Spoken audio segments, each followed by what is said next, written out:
เจ้าสุยจีเจ้าขุนสาเจ้างาเจ้าเจ้าเป้เจ้าสุยมุงเจ้าสุยมุงเจ้ายันพินไทยเจ้าสุยหุบฟ้า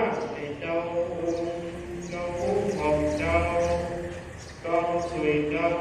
คุณหูเจ้าคุณเขียวเจ้ายิ่งเจ้าคุณฟองเจ้าคุณชง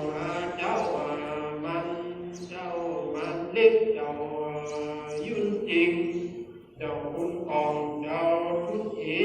เจ้าคุณขี่เจ้าคุณปันจิงเจ้าหูดอก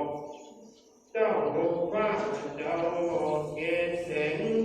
เจ้าคุณปูเจ้าคุณแสงเล่เจ้าวันคำลืออันใดเลยนะชื่อสิ่งที่อันเราได้พบเราได้พบสิ่งสิ่งที่ผู้การทั้งหลายขอสัมพันธ์เราที่ได้รวมกันบริจาคทำบุญสมทบในการจัดงานอุทิศนาบุญไปหายังบรรพบุรุษบรรพชน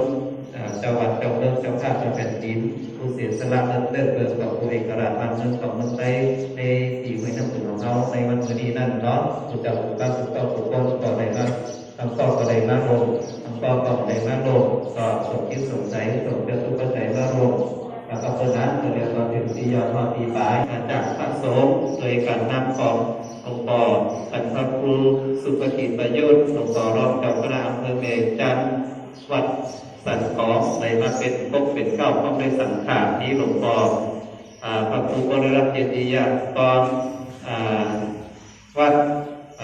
กาธรรมหรือว่าเจ้าสาวท่านพระสมุสิทธิชัยพิจักโสภโนเจ้าอาวาสวัดแตกทุกปียอดวัดป่าเก้าทุกปี